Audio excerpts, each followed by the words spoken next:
Bom, boa noite a todos. Que bom ver que pessoas no meio de, neste momento difícil, em que cada vez mais nos trancam a passagem, vêm ao centro do Rio de Janeiro para ouvir duas pessoas conversarem a respeito do padre Antônio Vieira, o imperador da língua, sem nenhum favor, o nosso maior prosador, na opinião de alguns grandes críticos literários, tanto brasileiros como portugueses. Então, é uma alegria ver que pessoas se interessam ainda por este tesouro, e eu ouso dizer que sem o resgate deste passado, será impossível qualquer reconstrução nacional. Eu trouxe aqui 3 livrinhos.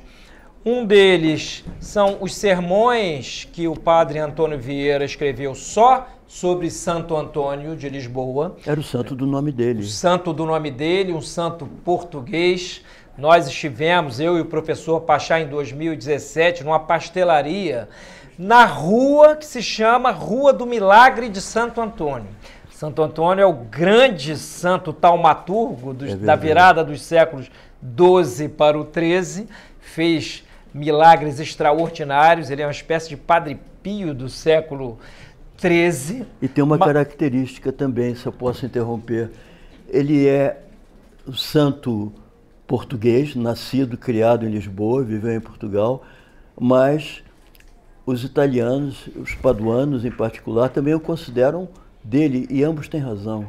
Santo Antônio de Lisboa é também Santo Antônio de Pádua. Você concorda, amigo? Eu concordo plenamente, até porque a santidade não conhece circunscrições geográficas. É verdade. A santidade é um selo anímico e, portanto, os padovanos podem orgulhar-se de terem tido um santo que na sua terra fez milagres, como, por exemplo, o milagre daquele burro, do burro, e entre outros.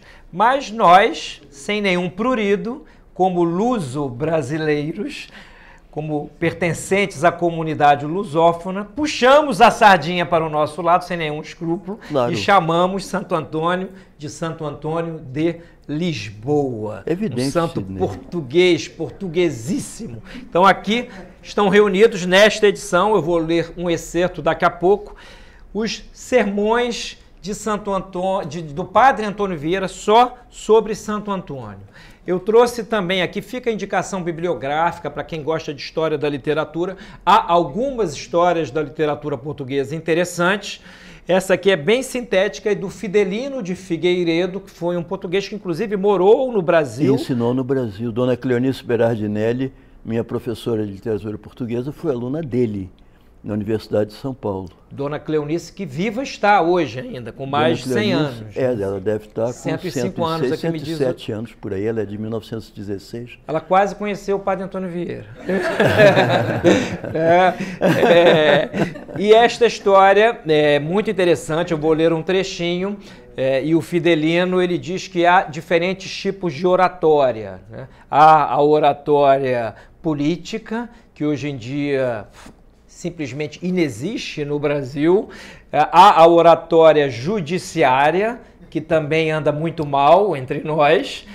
Basta ouvirmos o que dizem os nossos magistrados das mais diferentes cortes, num português, quando muito, de um esnobismo horroroso. Aquilo está mais próximo do Cassange do que do português, cheio de jargões horrorosos. Há a oratória universitária, ou seja, dos grandes mestres, professores das universidades, isso é uma distinção do Fidelino aqui, e por fim a mais importante das oratórias, que é a oratória sacra, e aqui ele considera nestes graus de importância a oratória sacra como a mais importante, porque ela trata de Deus e das coisas de Deus, e portanto há uma hierarquização. E ele enumera vários oradores portugueses, sobretudo, grandes homens de eloquência em vulgar, dentre os quais avulta como o superior com larga margem de vantagem, digamos assim, porque alcançou os cumes da beleza expressiva na nossa língua, o padre Antônio Vieira. Eu vou ler daqui a pouco um trechinho do Fidelino e, por fim, fica como indicação bibliográfica, isso aqui é da antiga coleção Jackson, né? Que é a vida do padre Antônio Vieira. Há algumas biografias, esta é do João Francisco Lisboa. É um clássico. Que é um clássico, como diz aqui o professor Pachá. Um maranhense, um compatriota no sentido de pátria tica de Gonçalves Dias, por exemplo. Isso não é coisa pouca. Não é coisa pouca, então fica uma indicação bibliográfica. E eu gostaria de iniciar esta conversa perguntando ao professor Pachá em que lugar na história da literatura em língua portuguesa ele coloca o nosso padre Antônio Vieira. Eu só posso colocá-lo ao lado de Camões, exatamente no mesmo patamar, ao lado de Camões. Não consigo pô-lo abaixo disso. Eu acho que Vieira está para a prosa em língua portuguesa, assim como Luís de Camões está para o verso português. É o cume. É o cume expressivo, é o cume... Nós vamos ler aqui alguns trechos. O professor Pachá trouxe, inclusive, um estudo de um mestre holandês que ele conheceu pessoalmente. Van der Besselaar. Ele morou muitos anos no Brasil, ensinou numa universidade brasileira, no interior de São Paulo, em 2 universidades brasileiras, e depois voltou para ensinar na Universidade de Nimega, na Holanda. Ele era católico, ele já deve ter falecido. Ele falava português perfeitamente, e quando escrevia um livro como este, sobre o padre Antônio Vieira, diretamente em português. E eu trouxe... É uma cópia, o meu exemplar não estava à mão, mas está perfeitamente copiado, fotocopiado. É um estudo sobre o padre Antônio Vieira, evidentemente eu não vou poder ler todo, mas tem um trechinho logo do começo que eu gostaria de ler. E do estilo do padre Antônio Vieira, o que o professor Pachá destaca? Porque alguns o acusaram de ser congórico, no sentido de ininteligível. Isso é uma estupidez. Tem no microfone para todo mundo ouvir. Isso é uma estupidez sem nome. O padre Antônio Vieira é claríssimo. É preciso fazer uma distinção essencial a respeito dos defeitos atribuídos genericamente, sem mencionar nomes, à era barroca. Há os defeitos de forma e os defeitos de conteúdo. Os defeitos de forma dizem respeito a um vocabulário abstruso, na poesia, rimas estapafúrdias, coisas desse tipo. E o grande modelo que dão é Dom Luís de Góngora. Daí a palavra gongorismo, evidentemente, isso foi inventado por pessoas que nunca leram Góngora, porque Góngora é um dos maiores poetas da língua castelhana. E eu sei do que eu estou falando porque eu fiz um curso sobre ele na Universidade da Califórnia e li Góngora. Mas, enfim, o gongorismo seria, na concepção desses apedeutas, um estilo sobrecarregado de palavras raras, versos raríssimos e por aí além. E depois há também o conceptismo, aí é outra conversa. São não palavras raras, mas conceitos originais. Esta é uma das características do padre Antônio Vieira. E quem faz essa distinção entre cultismo, de formas estranhas, estapafúrdias, palavras pouco ou nada inteligíveis e por aí além, e conceptismo, é um grande ensaísta português, Antônio Sérgio, que ele nasceu na virada do século XIX para o século XX e ele morreu já bem idoso no final de 1968, se não me falha a memória. Foi um notabilíssimo ensaísta e eu creio que foi Antônio Sérgio que fez essa distinção certíssima a respeito do barroquismo de Vieira. O barroquismo de Vieira não se manifesta por formas, palavras esquisitas, construções insólitas e por aí. Se manifesta por conceitos muito originais. Mas originalidade conceptual não é a mesma coisa que obscuridade conceptual. Vieira é claríssimo. Só não entende quem tem algum grave defeito mental, que às vezes acontece. É uma fatalidade, não é? Ninguém tem culpa. Agora eu passo de volta para você. Não, inclusive esse cultismo é uma espécie de vício mental, ou seja, usar de palavras e conceitos abstrusos ou fora do registro. O que seria um registro? É, digamos assim, o tom, o matiz de um texto, o matiz geral de um texto. Exatamente. Então, um registro literário seria, digamos assim, uma coloração de um texto, coloração na qual cabem palavras que sejam congruentes com este tipo de texto. O abstruso, ele lança a mão de palavras estranhas àquele registro, muitas vezes por uma espécie de exibicionismo circense. Ele quer mostrar que conhece vocabulário. Não nos enganemos, hoje em dia há vários cultistas abstrusíssimos por aí, né? Na teologia, na literatura, na política.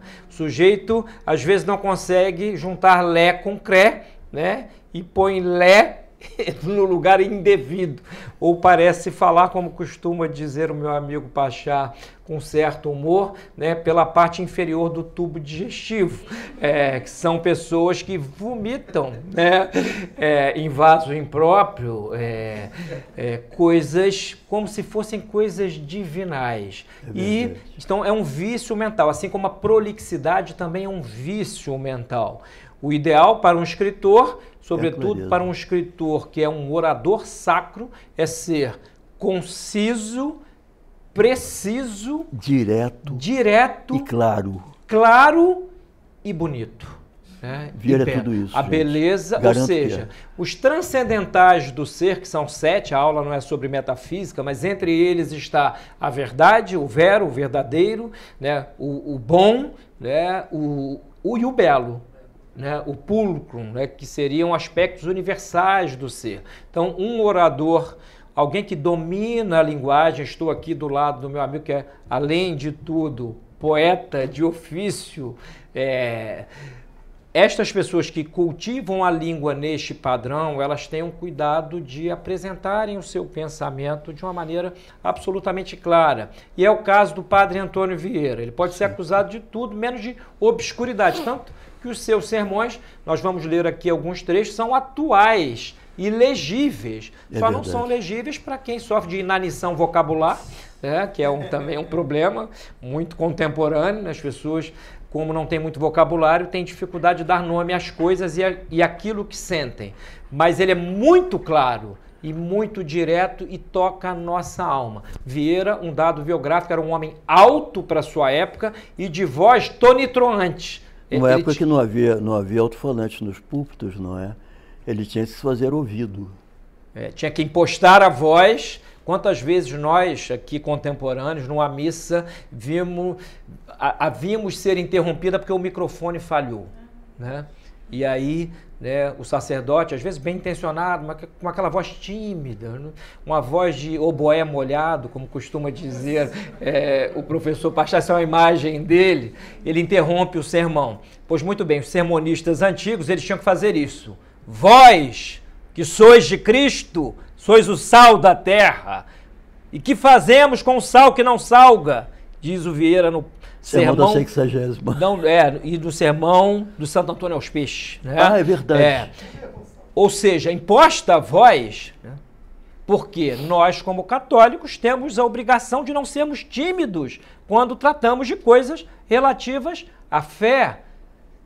A fé, a piedade é o fervor da fé. Então, sobretudo, um orador, ele tem que saber impostar a voz, coisa que o Vieira certamente fazia, segundo seus biógrafos, e falava para indígenas, em grande parte, né? E, no entanto, hoje usa-se como argumento para baixar o nível do discurso, da homilia, a arte homilética e profunda, que as pessoas que estão ali não estão habilitadas para entender o discurso. Isto é de uma... Isso é uma balela. Eu fiz uma experiência análoga com literatura infantil. Hoje em dia, muitas vezes não dão um autor, digamos como Monteiro Lobato, eu considero o maior autor brasileiro de literatura infantil, dizendo que as crianças não vão entender. Isso é uma balela. Eu li Monteiro Lobato adoidado quando eu era criança. Quando eu acabava de ler a série toda, recomeçava. Sempre entendi, nunca deixei de entender.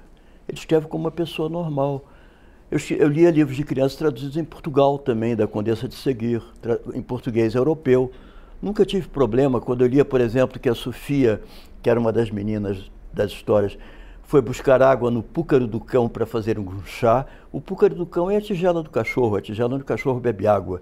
Mas eu acho que qualquer pessoa que não seja mentalmente anormal vai ler púcaro do cão e vai inferir que aquilo ali é o lugar onde tem água para o cachorro. Ou pelo menos vai intuir. Ou vai intuir, não é? Mas hoje em dia os nossos pedagogos acham que é impossível uma criança brasileira ler e compreender. Mas isso é outra história e vai nos levar longe. Voltemos ao Vieira. O Vieira que diz o Fidelino o seguinte: Antônio Vieira nasceu em Lisboa no ano de 1608. Padre Antônio Vieira é um filho da Contra-Reforma, né? Um digno filho, um jesuíta. Nós aqui, né, o Centro Dom Bosco já editou uma história dos jesuítas, está editando coisas importantíssimas para a nossa fé, porque resgatam um momento glorioso da história da Igreja. Então, o Padre Antônio Vieira é um filho desta época e pode-se dizer luso-brasileiro, né? Ele não pertence nem somente a Portugal, nem somente ao Brasil.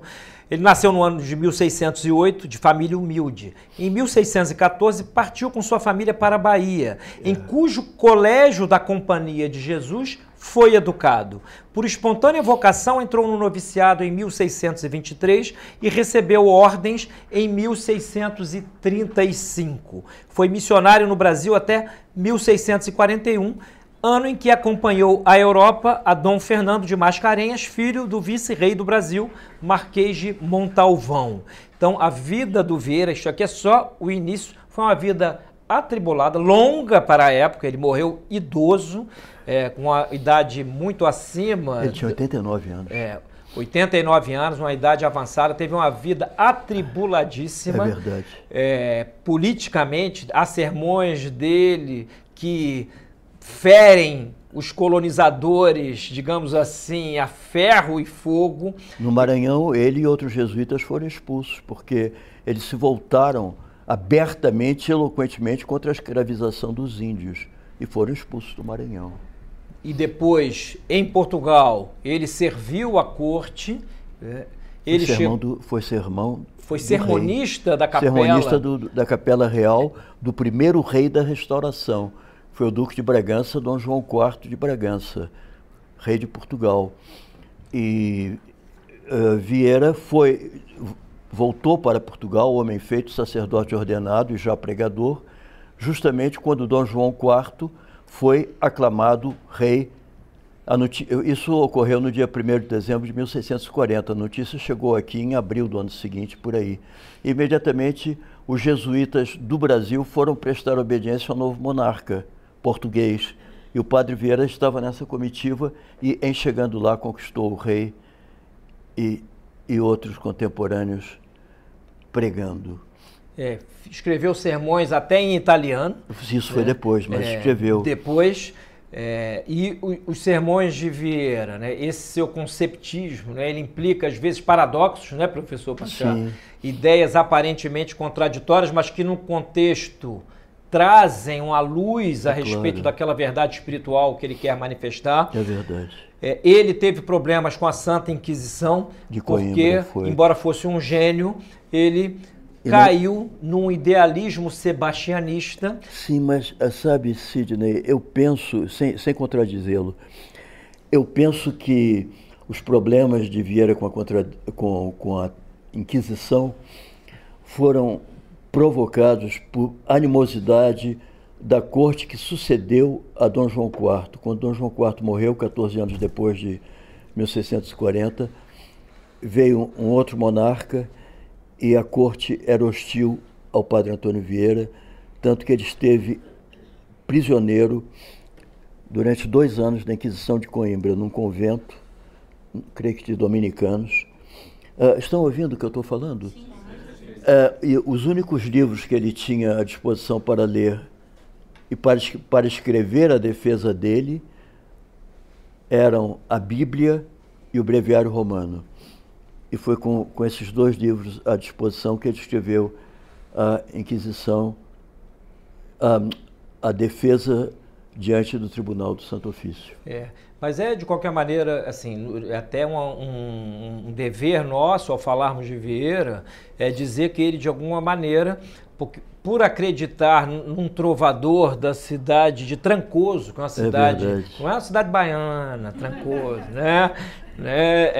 Nós temos muitas cidades aqui neste vasto Brasil que têm nomes de Portugal. Tem nomes de Portugal. Então, o Bandarra foi uma espécie... Era um sapateiro, sim. Um sapateiro... Que fazia versos com intenções proféticas. E o Vieira esperava, inclusive, que o rei Dom João IV ressuscitasse. Não, isso já é outra história, mas... Deixa-me contar essa história, claro. Porque é uma história de doidos. O Bandarra começou a escrever esses versos, péssimos versos, ainda na época da dominação filipina, ou seja, o tempo em que o rei de Portugal era também o rei de Castela e era um castelhano. E o Bandarra escreveu uns versos crípticos que apregoavam, de certa maneira, a vinda de um encoberto. E encoberto era uma palavra de código, todo mundo entendia que seria um herdeiro legítimo do trono de Portugal.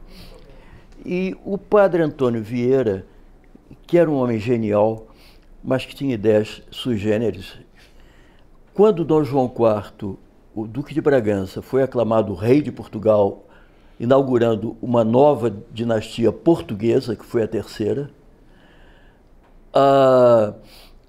o Vieira resolveu apossar-se daquela ideia de que o Bandarra, esse sapateiro, tinha profetizado a vinda de um encoberto, dizendo que ele não usou a expressão que eu vou usar, mas a ideia era a seguinte, que o Bandarra atirou no que viu e acertou no que não viu. Porque o encoberto que veio não era absolutamente alguém que o Bandarra pensasse, mas era o Duque de Bragança, que estava no meio dos portugueses, e só num dia 1º de dezembro de 1640 que ele foi descoberto e aclamado rei. Agora, amigo, eu passo de volta para você.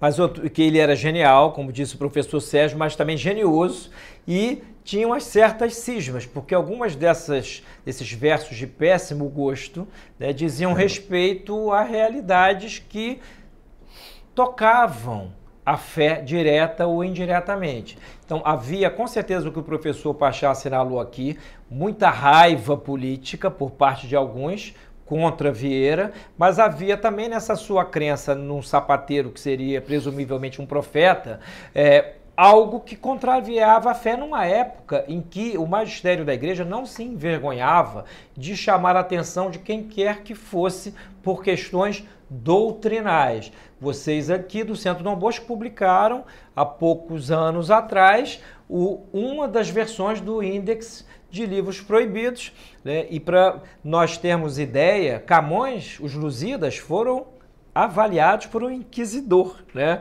Que foi Frei Bartolomeu, né?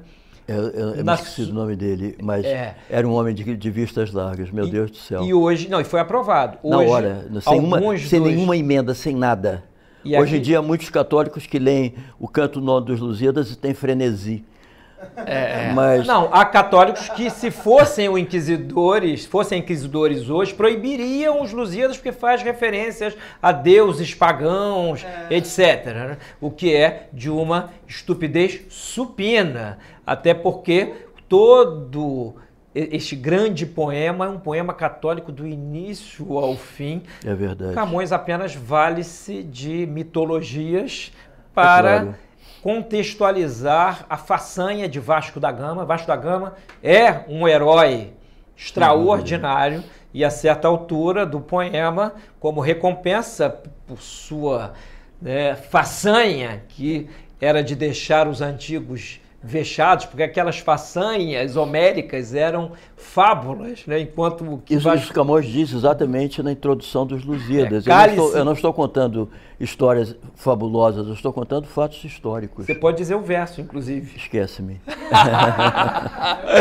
Cálice de Alexandre e de Trajano. A fama das vitórias que tiveram, que eu canto o peito ilustre lusitano, a quem Netuno e Marte obedeceram. Cesse tudo que a musa antiga canta, que outro valor mais alto se levanta.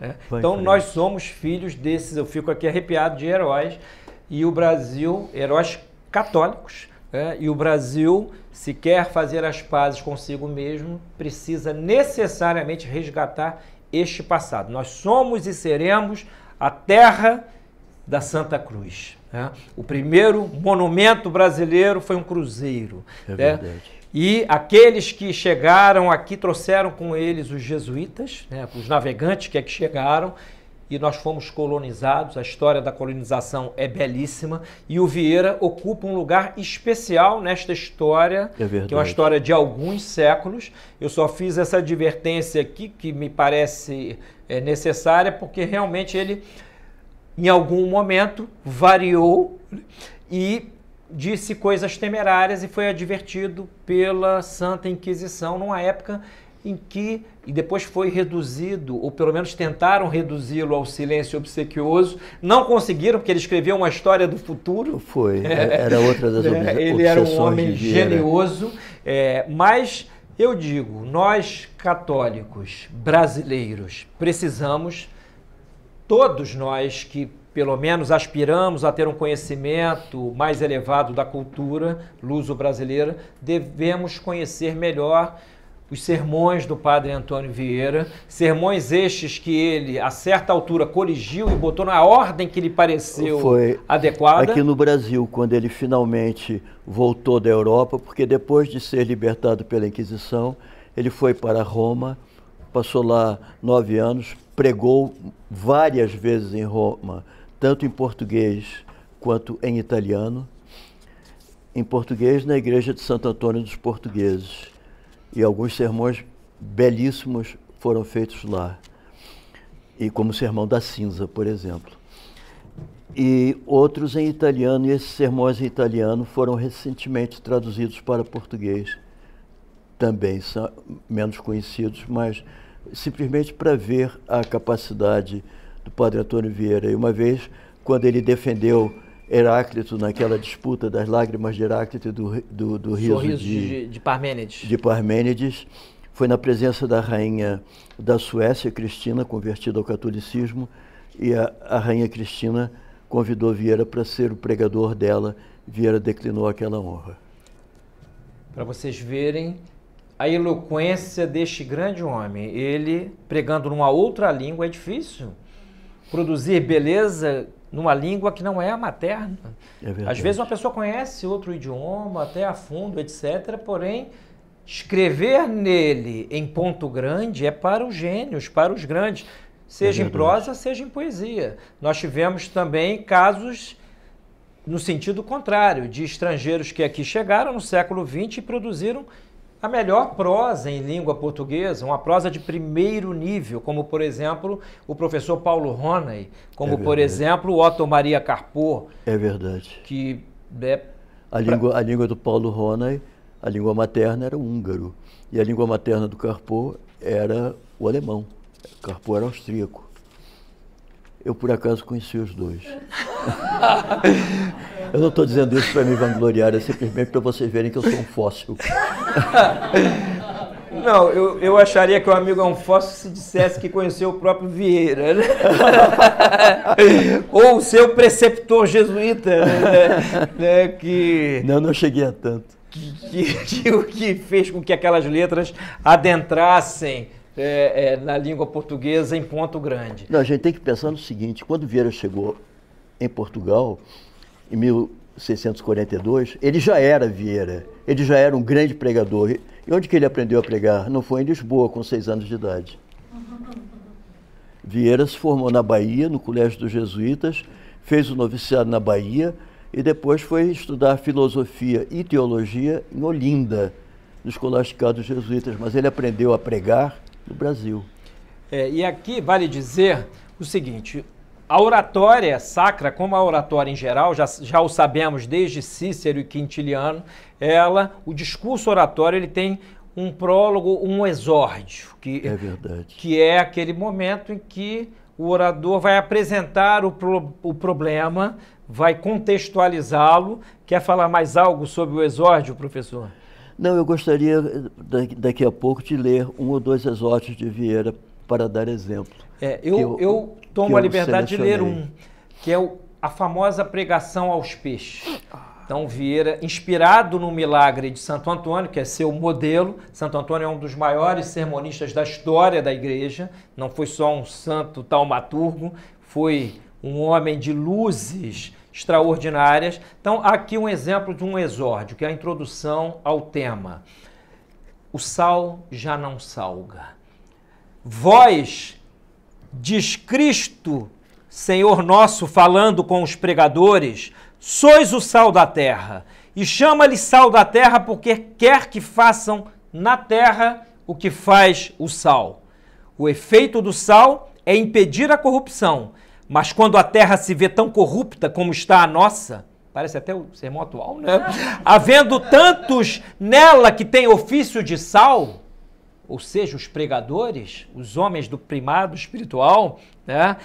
Qual será ou qual pode ser a causa desta corrupção?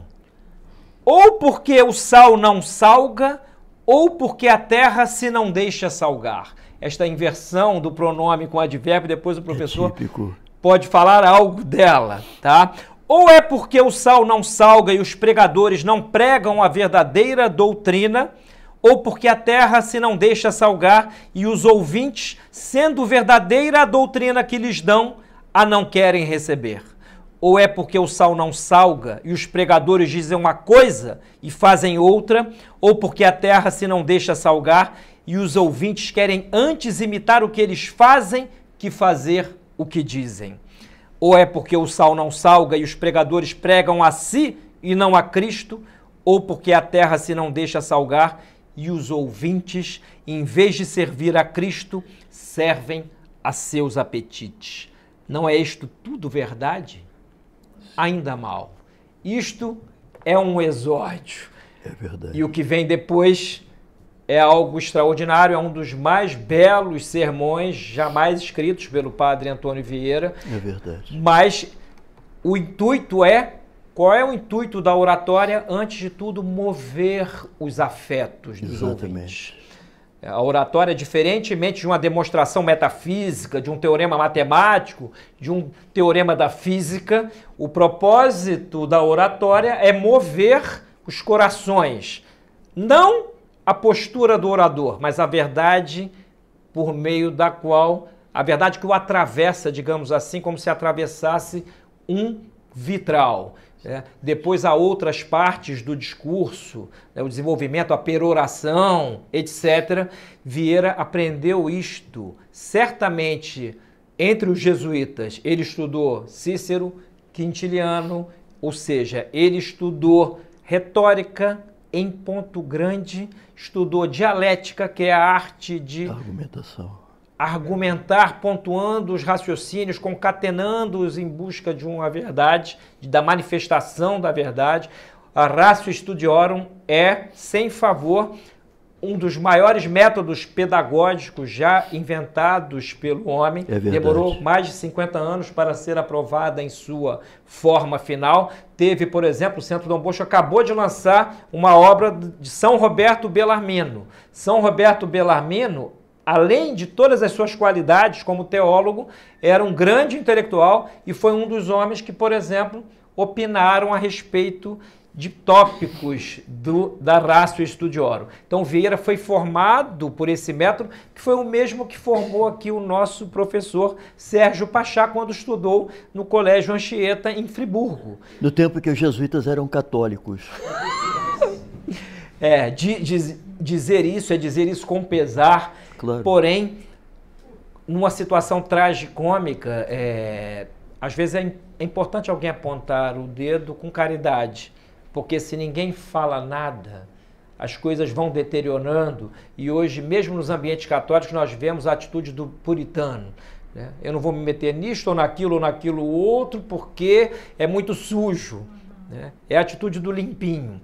Mas não era a atitude do Vieira. O Vieira se meteu na colonização dos índios, ele se meteu em todos os problemas políticos de sua época, na corrupção material. E em Portugal também. Em Portugal também. Inclusive, um dos sermões que o professor Sérgio trouxe aqui para ler é o magnífico sermão do bom ladrão. Daqui, eu posso ler o exórdio? Deve. É para confirmar o que o Sidney acaba de dizer. Isso não foi pregado para os colonos do Maranhão, foi pregado para a corte de Portugal.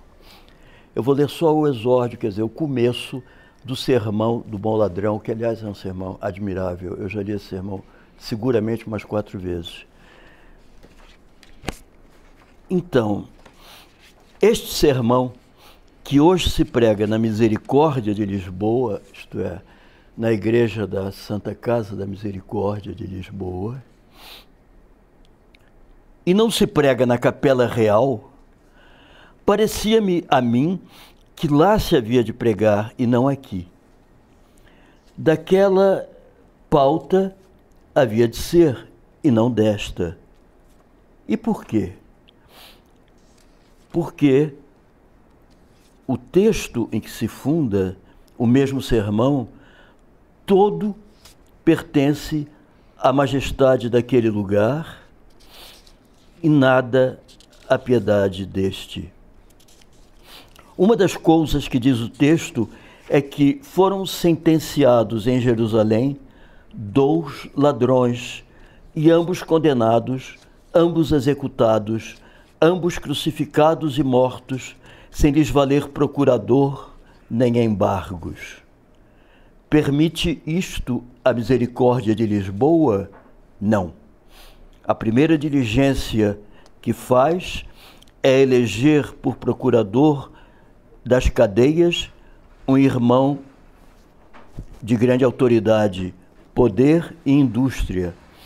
E o primeiro timbre deste procurador é fazer honra de que nenhum malfeitor seja justiçado em seu tempo. Logo, esta parte da história não pertence à misericórdia de Lisboa. A outra parte, que é a que tomei por tema, toda pertence ao Paço e à Capela Real. Nela se fala com o rei, Domine. Nela se trata do seu reino, com veneris in regnum tuum. Nela se lhe apresentam memoriais, memento mei. E nela os despacha o mesmo rei, logo e sem remissão a outros tribunais. Odie mecum eris in paradiso. O que me podia retrair de pregar sobre esta matéria era não dizer a doutrina com lugar, mas deste escrúpulo em que muitos pregadores não reparam, me livrou a pregação de Jonas. Não pregou Jonas no Paço, senão pelas ruas de Nínive, cidade de mais longes que esta nossa. E diz o texto sagrado que logo a sua pregação chegou nos ouvidos do rei. Pervenit verbum ad regem. Bem quisera eu que o que hoje determino pregar chegara a todos os reis e mais ainda aos estrangeiros que aos nossos. Todos devem imitar o Rei dos Reis e todos têm muito que aprender nesta última ação de sua vida. Pediu o bom ladrão a Cristo que se lembrasse dele no seu reino. Domine memento mei cum veneris in regnum tuum. E a lembrança que o Senhor teve dele foi que ambos se vissem juntos no paraíso. Odie mecum eris in paradiso. Esta é a lembrança que devem ter todos os reis, e aqui eu quisera lhes persuadissem os que são ouvidos de mais perto, que se lembrem não só de levar os ladrões ao paraíso, senão de os levar consigo, mecum. Nem os reis podem ir ao paraíso sem levar consigo os ladrões, Nem os ladrões podem ir ao inferno sem levar consigo os reis. Isto é o que hei de pregar. Ave Maria. Ou seja, Ave Maria. Nossa Senhora. Que introdução. E aqui vai bem no sentido do que diz aqui o Fidelino. Uma coisa que serve para absolutamente todos os sermões do Vieira. Se pensarmos, por exemplo, no Sermão do Mandato, em que ele faz um paralelo entre o amor humano, que é frágil, que é contingente, que é variável, e o amor divino, que é forte, que é necessário, que é fixo, que é um dos mais belos sermões escritos por Vieira, e dizer isso não é dizer pouco, assim como o sermão da 60ª, o sermão da quarta-feira de cinza, é verdade, etc. Aliás, eu tenho aqui. Em todos eles cabe o que diz aqui o Fidelino de Figueiredo, que foi um excelente crítico literário. Com seu gênio verbal, Vieira chegou a atingir expressão insuperável. Há nos seus sermões fragmentos que por si mesmos se inculcam como flores de uma antologia.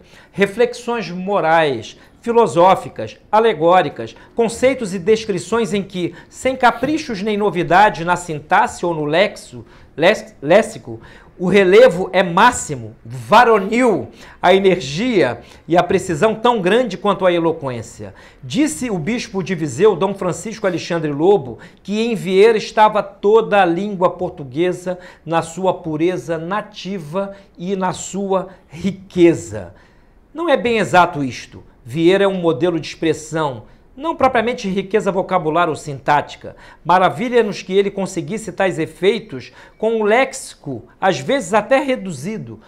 Vejamos o que está dizendo um grande crítico literário. O que faz a beleza de um texto não é apenas o autor escrever muitas palavras diferentes ou pegar aquilo que o Ferdinand de Saussure chamava de eixo paradigmático, encher de sinônimos, de palavras, para mostrar que conhece toda a sinonímia. Posso fazer uma observação entre parênteses ao que o Sidney está dizendo? Peguem um discurso de Rui Barbosa pronunciado numa corte de justiça ou no Senado da República. São de uma eloquência extraordinária, mas a impressão que se tem é que ele está usando a oportunidade para deixar as pessoas atônitas com a riqueza do vocabulário dele. Eu vou dar só um exemplo. Ele, de certa feita, resolveu fazer um discurso no Senado contra a punição corporal que ainda estava em vigor na Marinha de Guerra do Brasil. Então, ele fez um discurso no qual ele empregou perto de 20 sinônimos da palavra rebenque, que é um chicote, um açoite. E depois publicou com o título de A Rebenqueida, como se diz a Eneida, a Ilíada, a Rebenqueida. Bom, eu já li isso há anos atrás e é realmente uma coisa espantosa a quantidade de sinônimos. Ele tinha bons dicionários em casa. Agora, isso serviu apenas para fazer o que o francês chama épater les bourgeois, quer dizer, deixar os burgueses embasbacados.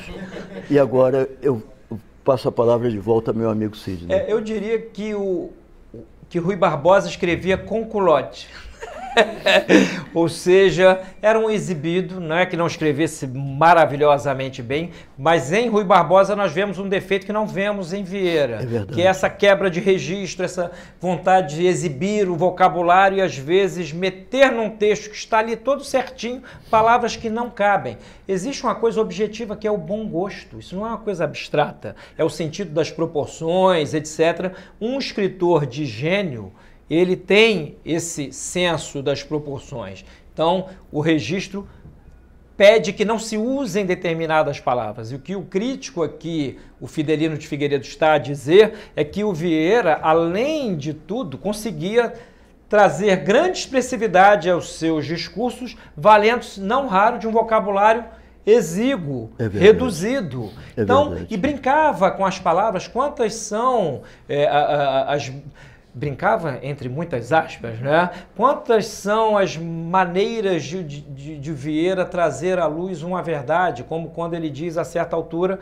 um trecho que eu gosto de repetir, porque ilustra tão bem quanto outros esse seu estilo, está falando da adoção, né? Como é bonito adotarmos, né, alguém, e ele diz, o filho de adoção é filho, o filho natural é filho, se ama porque é filho.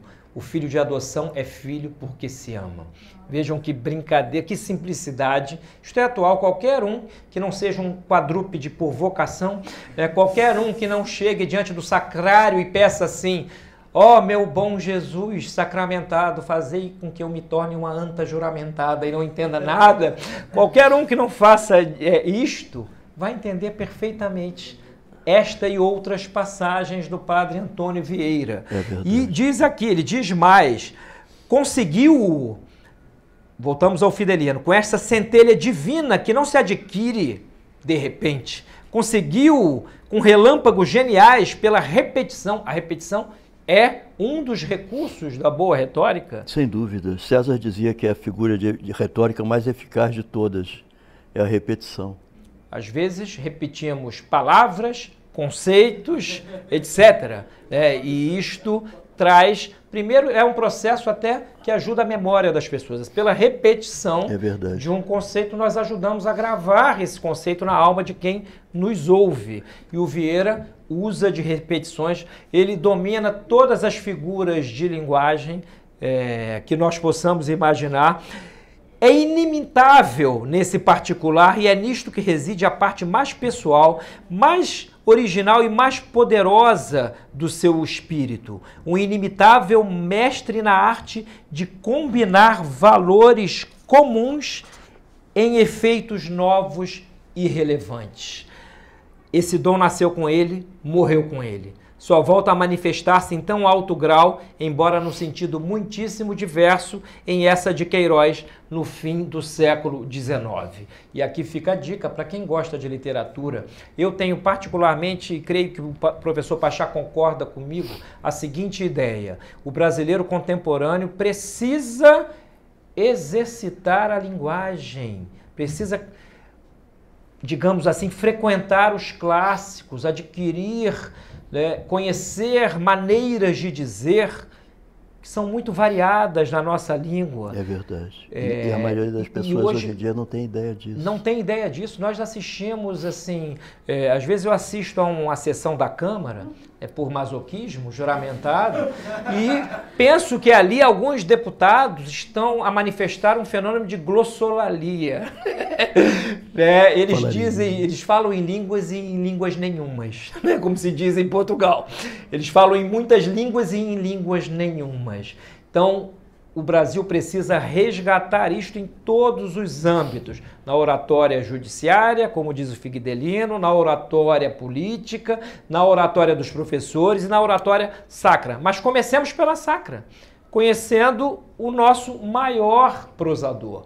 Olha, estamos dizendo aqui de autores numa língua que produziu gênios como o citado Eça de Queiroz, que é um prosador inimitável também. Eu posso discordar dos valores do Eça de Queiroz, mas eu não posso avaliar a sua escrita por valores que não sejam estritamente atinentes ao modo de escrever.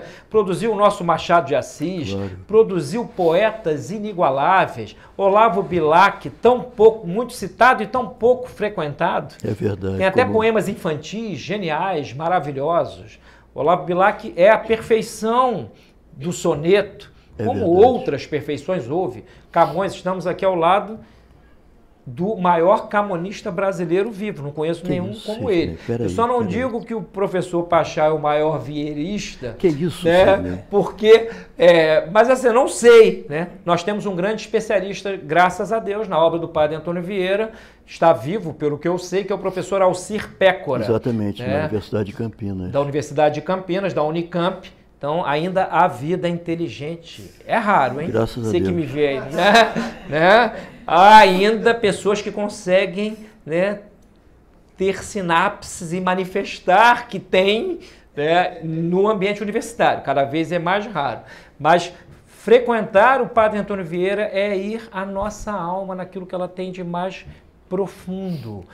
O professor Sérgio, quando nós gravamos em Portugal essa cena, eu não vi o filme Alma Portuguesa, que na minha concepção chamar-se-ia Brasil Alma Portuguesa. Acabou por virar só Alma Portuguesa, mas tudo bem. Mas houve uma cena que foi a primeira que filmamos ali na Praça do Comércio, no centro de Lisboa, em que eu fiquei diante do professor Sérgio, só indagando, ele sendo filmado, e ao final todos nós estávamos com os olhos marejados, e aquele trecho eu não vi na versão que veio à luz, né? Um amor a Portugal, que estava ali nas palavras do professor Sérgio, e o amor que passa pelo cultivo da língua, pelo cultivo da história, por esse catolicismo, e graças a Deus no Brasil ele renasce, a revelia da hierarquia, que não pede conversões, e isto é o grande milagre, não é milagre político. O maior milagre brasileiro hoje é o renascimento da fé.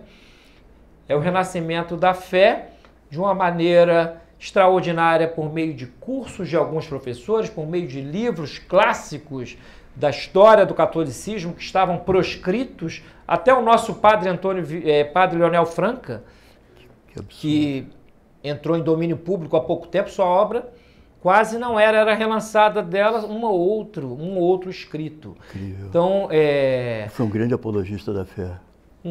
Tem obras apologéticas, obras filosóficas, talvez o maior filósofo brasileiro da primeira metade do século XX. Sem dúvida. Mas voltando ao Vieira, eu queria que o professor Pachá dissesse um pouquinho desse conceptismo, desse estilo peculiar.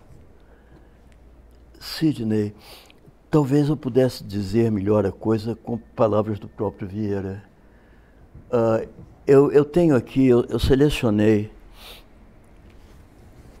eu gostaria de ler o exórdio, quer dizer, o começo do sermão do Padre Antônio Vieira sobre as lágrimas de São Pedro. É um sermão de uma beleza extraordinária. Estão me ouvindo? Eu não sei se esse microfone funciona bem ou mal. Bom, como é hábito nos sermões de Vieira, ele pega, no caso e em muitos outros casos, um trecho da Escritura, da Sagrada Escritura, em latim, aqui é do Evangelho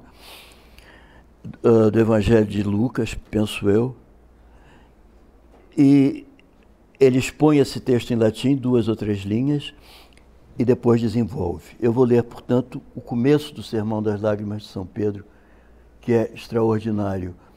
Começa com um assíndeton, 3 orações coordenadas sem conjunção entre elas. Isso dá uma força extraordinária ao enunciado, como vim, vive em si, de César. É a mesma coisa. Aliás, o César que eu mencionei há pouco não era César, era Napoleão. Mas, volta ao texto, fica entre militares, né?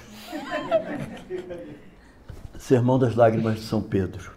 Cantavit Gallus et conversus Dominus respexit Petrum et egressus foras flevit amare. Cantou o galo, olhou Cristo, chorou Pedro. Que pregador haverá em tal dia que não fale com confiança de converter? Que ouvinte haverá em tal hora que não ouça com esperança de chorar? Na ceia de Betânia e na do Cordeiro, que foram as 2 ocasiões últimas em que Cristo teve junto os seus discípulos, 7 vezes falou o Senhor com Judas e 7 vezes lhe pregou para o converter. As palavras, umas foram de amor, outras de compaixão, outras de terror. E porventura que nenhumas disse jamais Cristo tão temerosas.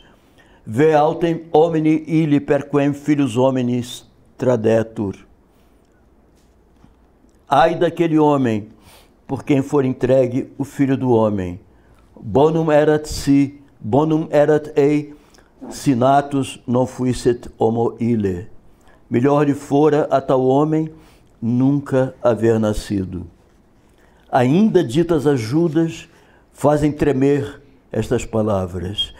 Mas nem as amorosas o abrandaram, nem as compassivas o enterneceram, nem as temerosas o compungiram. A nada se rendeu Judas. Negou São Pedro na mesma noite a Cristo. Negou uma, negou duas, negou 3 vezes. Cantou na última negação o galo. Et statim galus cantavit. E no mesmo ponto sai Pedro da casa de Caifás convertido e põe-se a chorar amargamente seu pecado. Egressus foras flevita mare. Notável caso. De maneira que faz Cristo 7 pregações a Judas e não se converte Judas. Canta o galo uma vez e converte-se Pedro? Sim, porque tanto vai de olhar Cristo ou não olhar. A Pedro pôs dos olhos Cristo, respexit Petrum. A Judas não lhe pôs os olhos. Se Cristo põe os olhos, basta a voz irracional de um galo para converter pecadores. Se Cristo não põe os olhos, não basta a voz, nem bastam 7 vozes do mesmo Cristo para converter. Non est satis consolatoris vox, nisi simo absit Christi in peccatorem respectus. Disse gravemente, neste caso, São Gregório Papa. Do pregador são só as vozes, dos olhos de Cristo é toda a eficácia.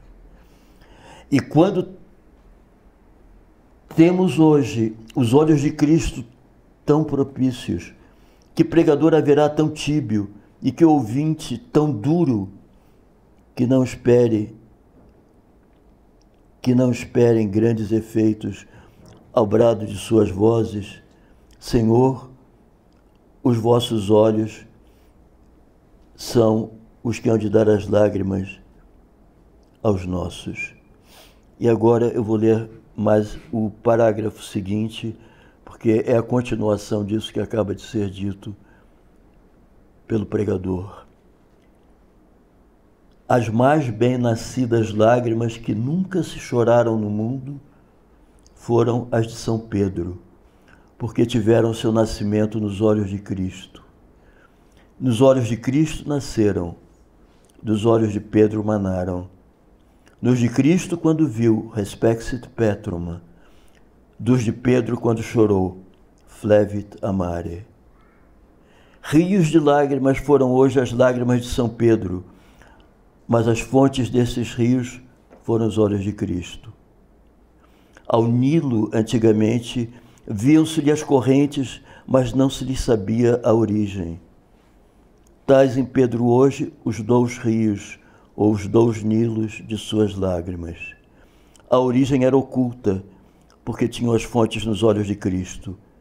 As correntes eram públicas, porque emanavam dos olhos de Pedro.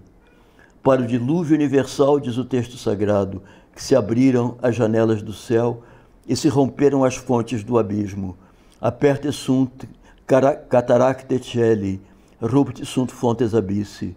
Assim também, para este dilúvio, em que hoje fora ditoso o mundo se afogara, abriram-se as janelas do céu, que são os olhos de Cristo.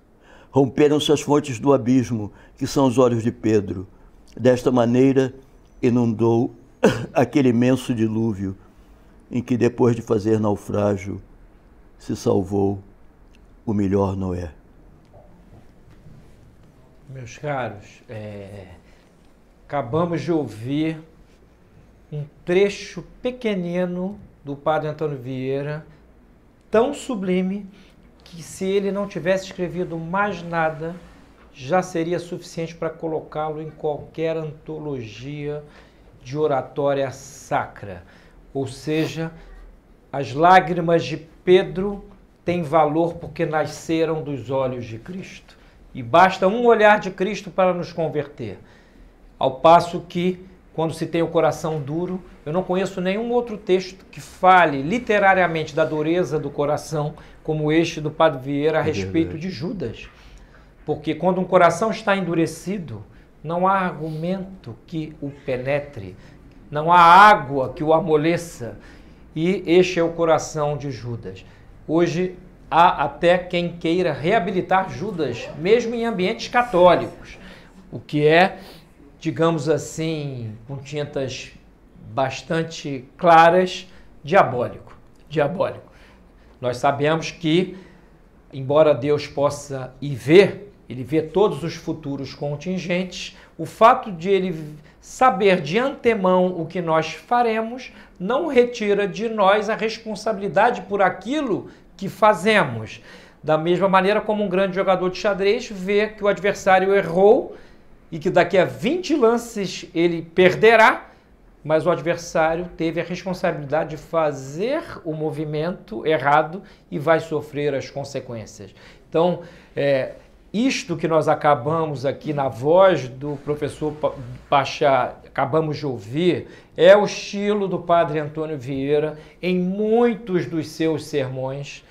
E ele tira leite de pedra, literalmente, porque sem exagerar no vocabulário, um texto absolutamente inteligível, ele nos faz, eu vi aqui alguns com os olhos marejados de água. Tal é a beleza dessa expressão. Tal é a beleza, ele traz o Nilo, ele traz a língua portuguesa para o combate espiritual. É verdade, como traz. E esta é uma das coisas que nós devemos fazer hoje, imitando a este modelo de oratória sacra. Agora, mesmo para um ateu, ler Vieira, se ele tem aspirações a ser um escritor ou alguém que tem um razoável entendimento das coisas da vida, mais ordinárias que sejam, ele precisa frequentar este tesouro. Para vocês terem uma ideia, Carlos Drummond de Andrade, que era ateu praticante, né? No entanto, admirava o Padre Antônio Vieira. Este nível de beleza é contemplável por intelectos que estão em diferentes níveis, digamos assim, de observação. É verdade. Então, Pachá fez aquilo que melhor um mestre faz, que não é só demonstrar, é mostrar. Aqui ele poderia e diria coisas extraordinárias sobre o conceptismo de Vieira. Apenas mostrou. Apenas mostrou. Então, esses conceitos, essa riqueza conceitual, que não se vale de uma abstrusidade vocabular em nenhum momento. Não há um sermão do Vieira, é óbvio, ele usará de um vocabulário, muitas vezes, que era usual no seu tempo. Sim, né? claro. Mas, na maior parte das vezes, usa de um vocabulário que é usual ainda para nós hoje. Então, ele fala da inanidade de todas as coisas, da efemeridade da vida, do sentido transcendental, né, que todo homem é chamado a realizar em Cristo. Ele fala de coisas ordinárias, né, como o trabalho cotidiano, até o trabalho manual. E sempre, ao falar das coisas mais variadas, ele traz essa centelha inspirada e diz aqui muito bem: isso nasce, é um talento. Uma pessoa pode estudar oratória e deve estudar, né? Claro. Dependendo do seu ofício. Agora, produzir isto aqui é um dom.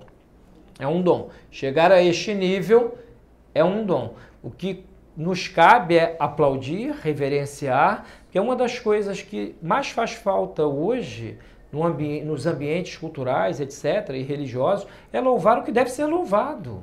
Nós temos perdido a capacidade de hierarquizar as coisas.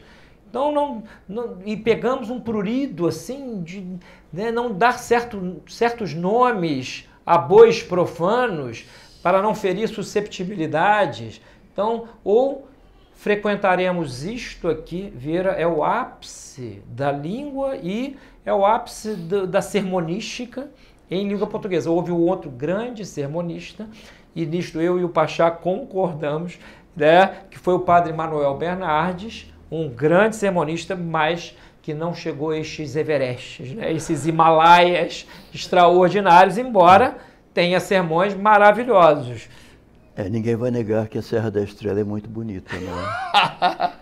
Mas a Serra da Estrela não é o Himalaia.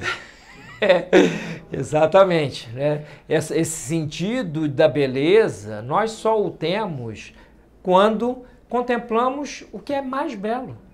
Diz Santo Tomás a certa altura da Suma, as coisas são o que são em relação ao seu grau máximo. O grau máximo é a medida das gradações numa determinada ordem de coisas. Então não podemos tomar, por exemplo, o Romário, o Tiririca, como modelo de oratória. Não, aliás, talvez nem de boa moral. Agora, podemos tomar a um Pedro Calmon como modelo de oratória, professor a quem o mestre Pachá ouviu pessoalmente. Não foi isto, professor? Ouvi, pelo menos uma ou duas vezes era o mestre. Carlos Lacerda, outro orador tão genial quanto o padre Antônio Vieira, e acrescento aqui com relação ao Lacerda que muitos dos seus discursos eram de improviso total. É verdade. Porque isto aqui é burilado, pensado, repensado. O Lacerda muitas vezes subia num banquinho e deixava a todos pasmados. Com a riqueza da sua alta cultura, a capacidade de fazer citações a propósito do que se estava dizendo e de fazer isto que deve fazer um orador, seja sacro ou não, comover as pessoas. E mais um detalhe, usando um vocabulário comum, como este Vieira. Isso eu digo porque eu cheguei a ouvir Lacerda pessoalmente ou na televisão, que é quase pessoalmente, com um aparelho interposto. E comover é isto, né? É mover com. Né? É literalmente isto. Quando nós comovemos, nós estamos movendo as pessoas a algum lugar. No caso aqui, podíamos citar aqui outros textos, né? Sem dúvida. Com beleza igual a esta. No caso do Vieira, realmente é muito impressionante. E quem é católico, seja recém-convertido, seja católico já calejado, etc., quando tem contato com essas citações da Escritura comentadas, que é disto que se trata? É disso que se trata. Isso aqui é uma verdadeira glosa. O que é uma glosa? É um comentário à Sagrada Escritura. Neste nível é impossível nós não nos comovermos. É impossível. Mas isso não se chega a isto sem arte. Isto é arte. A arte é a reta razão no fazer. Vieira foi um artista e artista da palavra altíssimo. É verdade. Que iniciativas como a do Centro Dom Bosco, está ali o Álvaro ali atrás, o presidente, né, estimulem os sacerdotes a buscarem nesses modelos a sua arte homilética. A homilética é uma arte.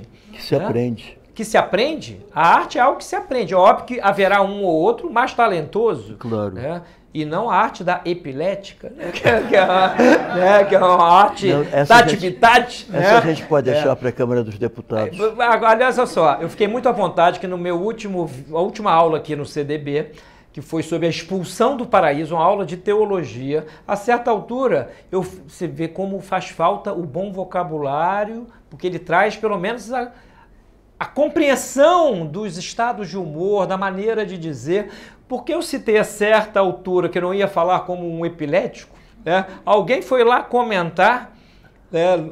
Tem um comentário lá, esse vídeo também deve ir para o YouTube, de alguém que ficou incomodado, mas falar dos epiléticos, como se eu estivesse a fazer gracejo com os epiléticos. Eu me vi compelido a dizer para o rapaz, fiz uma resposta, que eu fui atropelado aos 7 anos de idade, adquiri uma mancha no cérebro. Dos 7 aos 17, eu tomei Valium 10 e Gardenal todos os dias, tinha ataques epiléticos de virar a língua, eram ataques fortíssimos e tecnicamente ainda sou um epilético, embora não tenha aquelas crises. Né? Mas só para dizer, eu usei o argumento ad hominem a meu favor, só para mostrar o que seria o óbvio, porque hoje a gente tem que realmente explicar, reexplicar, explicar novamente e, assim como Judas tinha o coração endurecido, há crânios impermeáveis a qualquer inteligível, né? E a gente fica constrangido de ter que usar sapatinhos de luvas de pelica para não ferir susceptibilidade. Isso já não é vida. Alguém vive assim direito, professor? Impossível. Então, assim, frequentem Vieira, peguem os seus sermões, há edições novas dos sermões, eu não sei a quantas vamos aqui no horário, depois digam, interrompam-nos, por favor, mas assim, frequentem Vieira, é uma leitura maravilhosa, e mesmo aqueles escritos que não são propriamente sermões, né?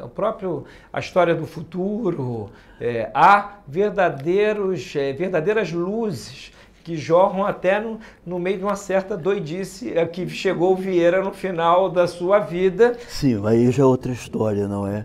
Porque o Vieira estava persuadido de que Deus dá os meios de nós conhecermos o futuro, desde que saibamos interpretar esses vestígios do futuro que Deus deixa, a começar pela Sagrada Escritura. E ele tinha uma maneira que eu diria sui generis de ler e interpretar a Bíblia.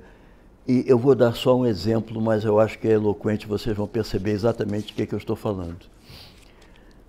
O Vieira, que foi o pregador da restauração, o pregador de Dom João IV, primeiro rei português, depois de 60 anos de domínio castelhano,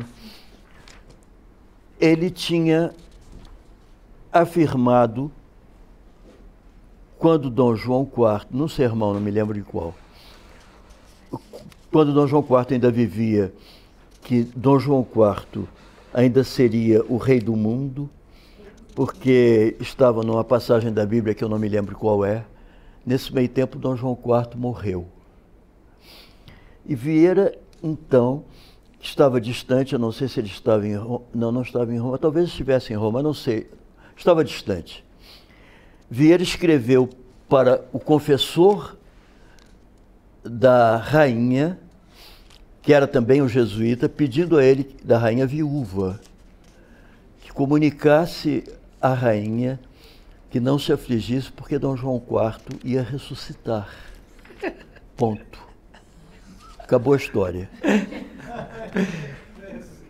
Ou seja, às vezes a genialidade vem junto com certas pitadas de sandice. Não, quer dizer, Vieira é um homem paradoxal, é um gênio, mas ao mesmo tempo é capaz de mandar esse recado para a rainha viúva.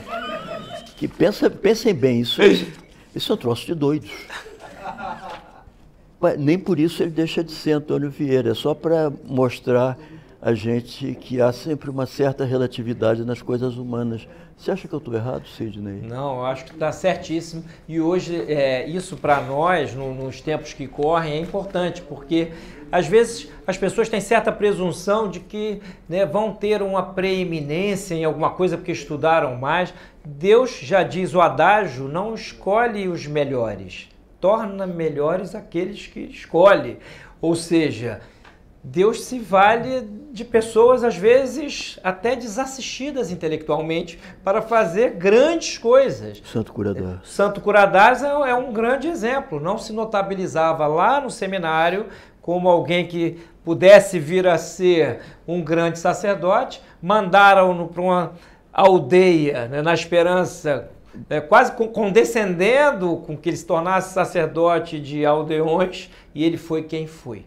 Talvez um dos maiores confessores da história da igreja, e ele diz, inclusive, quem está aí me acompanhando pode comprar aqui no Centro Dom Bosco a Praxe dos Confessores.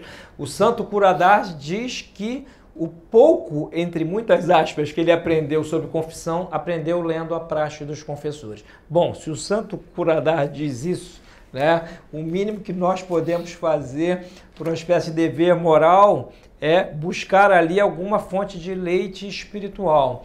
Então, assim, não sei se vamos adiante, não sei nem que horas serão agora.